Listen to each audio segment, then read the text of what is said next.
SportsCenter, Trey Hendrickson showed up to the Bengals facility today, but that doesn't mean he's necessarily happy. He's been seeking a new contract after he led the league in sacks last year with 17.5. Yesterday, he said he hadn't spoken to the team since the draft, and he has not gotten what was promised to him. Today, he talked more about the situation. Here he is. A little bit transpired between me and Zach. We've tried to keep it as least amount personal as possible. But at some point in this process, it becomes personal. Being sent 30 days before mandatory camp, or however many days it is, that if I don't show up, I will be fined, alludes to the fact that something won't get done in that time frame. Okay, then, our NFL analyst Tim Hasselbeck joins us now on SportsCenter. And so, Tim, we just obviously heard from Trey Hendrickson. React to what you heard from him, and also the two sides still don't have a deal done. What do you make of it all?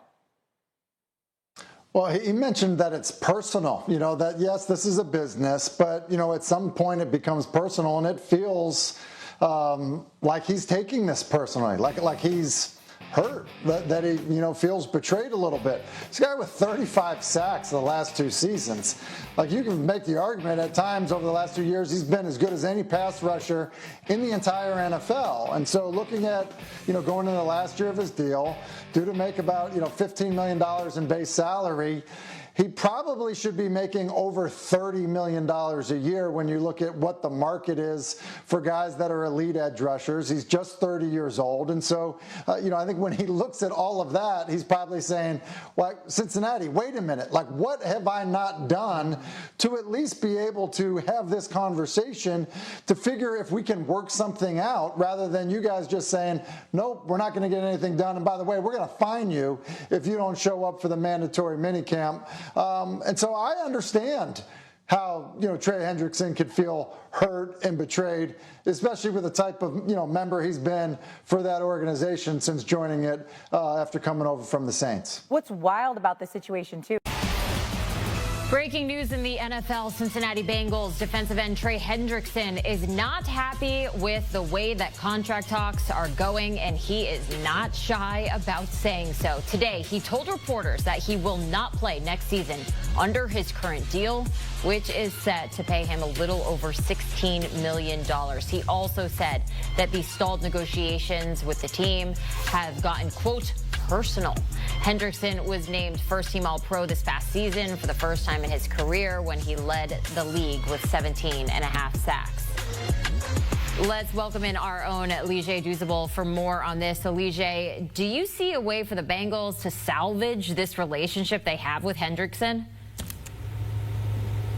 Yeah, JD, do the right thing and pay the man what he's worth. Pay the man his money. There's a clear... Exactly. There's a clear market for what Trey Hendrickson should be making. When you look at Danielle Hunter, both him and Trey Hendrickson are 30 years old.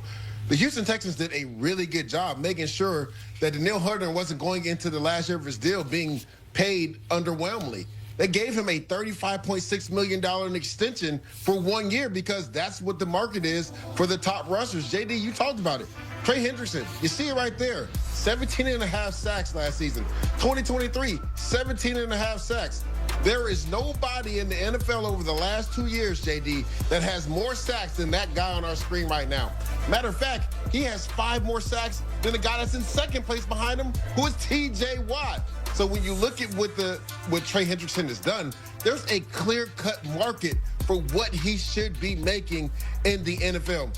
I go back to what their executive vice president said a little while ago, Katie Blackburn. She said, it's on Trey Hendrickson to be happy at some point, and that Hendrickson should be happy at certain rates that maybe he doesn't think he'd be happy at. Well, I'd like to tell Ms. Blackburn something.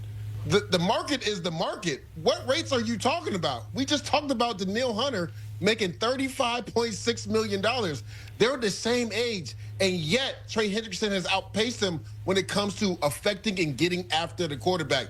The Bengals have handled this awfully, and they need to do the right thing because we saw last year, you can have an explosive offense averaging over 27 points a game. It doesn't matter if your defense can't slow anybody down. He was their best defender last year.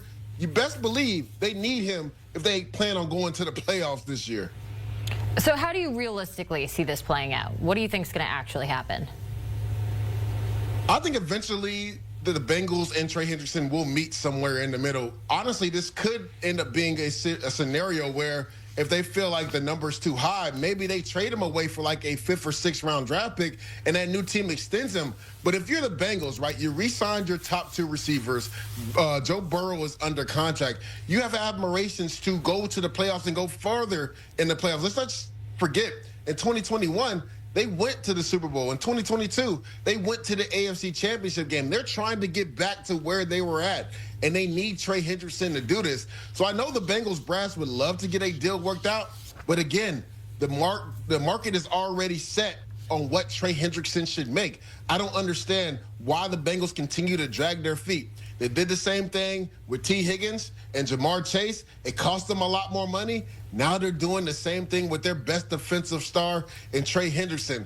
I do believe ultimately, though, these two will meet in the middle somewhere and a deal will get done, because without Trey Hendrickson, they're going to have a same issue they had last year with that defense. You know who else is hoping that this deal gets done? It's their 1st-round draft pick in Shamar Stewart. He came out saying that he plans on being around Hendrickson to learn from him as much as possible. Does this make sense a little bit more with the way that they went in the draft now?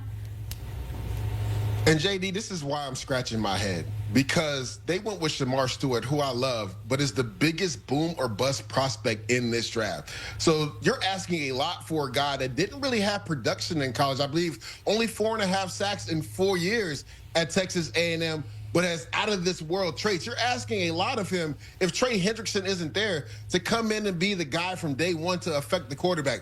They took a guy that has a similar skill set as Shamar Stewart 2 years ago and Miles Murphy, and he just hasn't developed. So right now you got 2 former 1st-round picks that you're going to be banking on if Trey Hendrickson is not in the building, and both of these guys are boom or bust prospects. So if you're the Bengals, and again, you have playoff admirations, stop playing around, stop dragging your feet.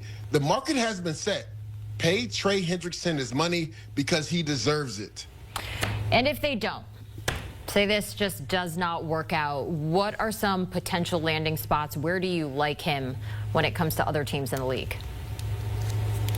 I think the Washington Commanders make a lot of sense. I was surprised. Me and Pete Prisco talked about this the other day, that they didn't attack the edge group in the draft or via free agency as well. They lost Dante Fowler to the Cowboys. He returns there. Trey Hendrickson, you see it, back-to-back 17-plus sack seasons. This is instant pass rush off the edge. And if you're the Commanders, you're a team that's vying to dethrone the NFC East and Super Bowl champs, the Philadelphia Eagles, who are in your division. So Trey Hendrickson to the Commanders makes a